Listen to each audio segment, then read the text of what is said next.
Do you feel safe when you're on your bike? Let's talk to a group that's trying to keep you safe while you're out cycling.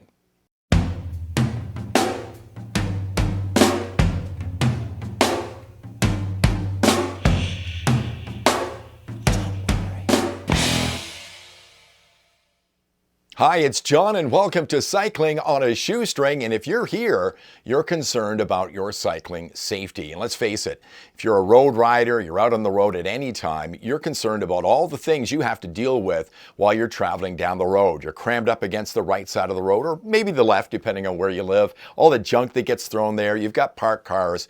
And of course, those behemoths that fly by you at great speed that can, well, put you in the hospital.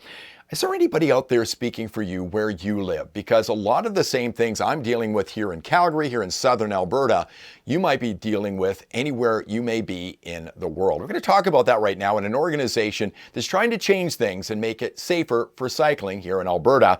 I'd like to welcome Mandy Costache, who is a member of the steering committee of the Alberta Cycling Coalition. Mandy, thank you so much for being on Cycling on a Shoestring with me. I do appreciate it very much. Glad to be here, John. Well, first off, I guess the first question, the most obvious one is, what is the Alberta Cycling Coalition all about? And how'd you guys, who's involved with it and how'd you get it all started up? Yeah, it's a great question. There is a really large group of cyclists, people who are concerned with keeping cyclists safe. It sort of started as just a small group of people just looking to create safety for cyclists and just really not expecting it to become a coalition, to become what it is.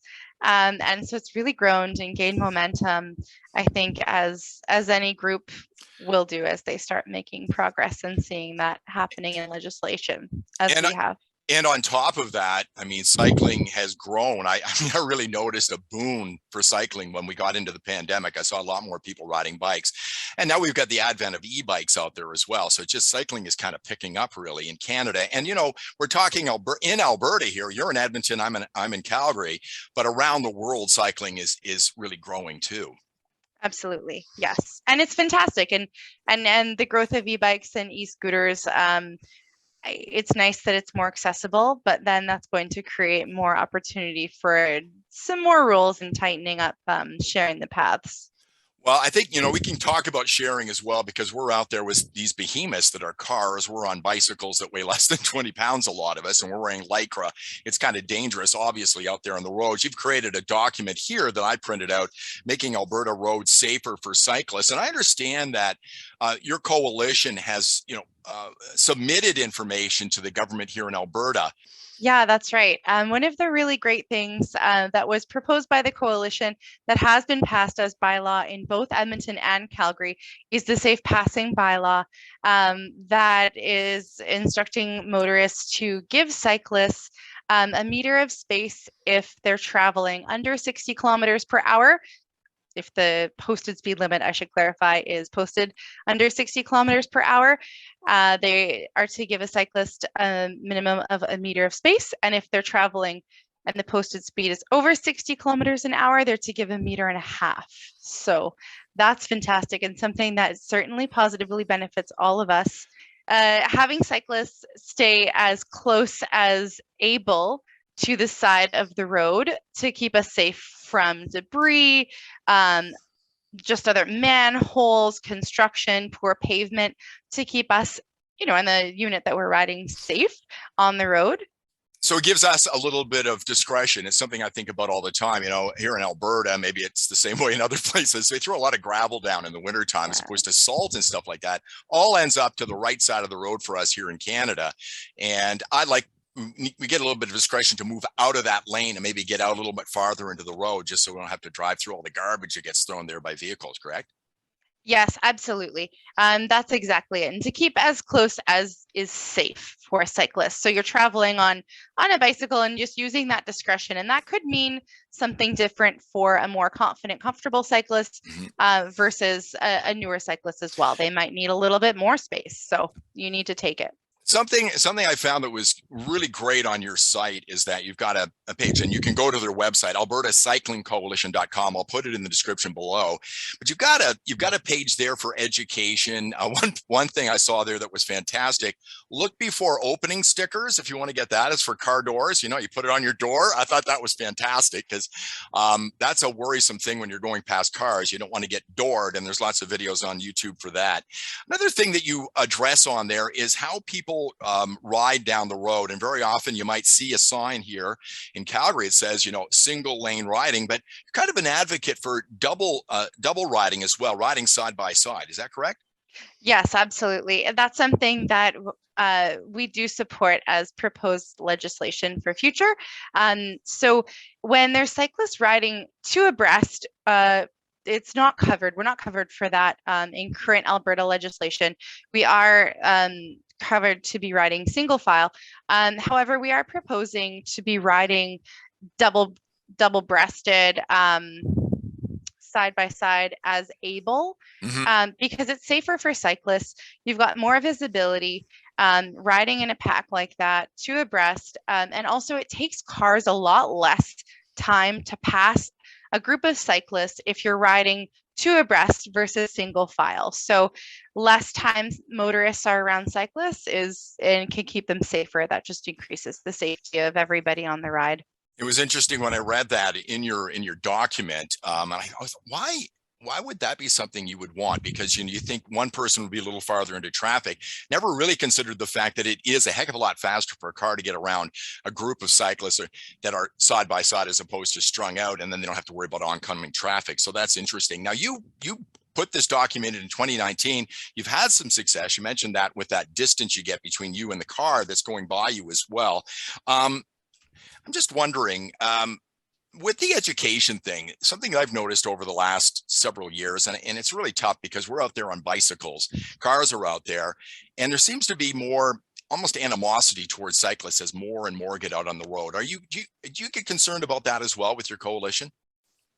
Yes, absolutely. It's something that we're trying to promote, just offering education and offering more pieces to the general public and to the cycling community that they can then share with their network. And the reach is far. There was a global post, a video this summer, actually, just reminding motorists of the safe passing bylaw. And so that's great spread, great reach, good education piece, just giving a simple piece of legislation that's been passed and only in 2 major cities in Alberta. It is tough to get these things going. We do need the help of municipalities along the way to stretch it all the way across this province. That's definitely the goal, but certainly sharing education to motorists, to non-cyclists, to everybody. This is important information, and information is power to keep all of us safe. Well, I was surprised. I mean, when cyclists get hit by cars, it's just not a good situation. I mean, so many will end up in the hospital and many will end up dead. You're not going to win that battle when it comes to cars. I did look, it's interesting because I wanted to find out what they were doing in other parts of the world. And, we are here in Alberta, but it was interesting. I went to the Netherlands, the Netherlands, so many bicycles there. They've got more bicycles in the Netherlands than they have people, which is remarkable. And a lot of the rules are similar there, and they seem to coexist with traffic there pretty good when it comes to getting around the Netherlands. So hopefully here in Canada, we can kind of educate motorists to share the road. I often see signs out there, share the pathway, share the road with cyclists a little bit more, because it can get dangerous. And we've all had to deal with those vehicles buzzing us really close by. And it can be rather worrisome when you have a huge log truck with logs, like a lumber truck, going by you and you almost get sucked right underneath. People can get involved with your organization as well. Is that correct? And actually provide information to you on what you may want to accomplish as you head down the road? Yes, absolutely. We would love collaboration with different cycling groups, with different members of the community to help spread all of the work that we've done far and wide. Like you did mention, also we do have information packets we'd be able to send out if people are interested. We do have the Dutch Reach stickers that we're able to pass out. We've got some pamphlets just informing you on different rules of the road.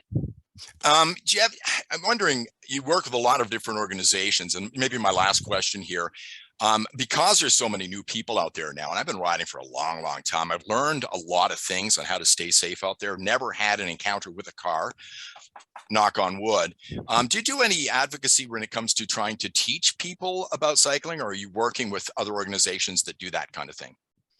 We're getting there. The coalition is growing and gained so much traction and did so much good right before the pandemic. Really laid a lot of groundwork with clubs within Edmonton and Calgary to get the white paper that you mentioned, together. So we've done a lot of really good work. So we're trying to gain momentum post-pandemic now that we're able to gather and get together a little bit more. And we've got some new members who've jumped on board the steering committee. So we are hoping to do more in that way.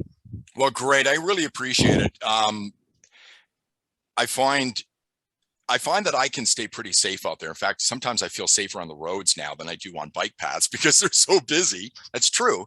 But I'm glad that there are groups like you here in Alberta, and certainly there'll be others around the world that are trying to, be advocates for cyclists. We all want to be safe out there and just continue, having a healthy lifestyle and just really kind of having fun. So, Mandy, I really appreciate your time. Thanks so much.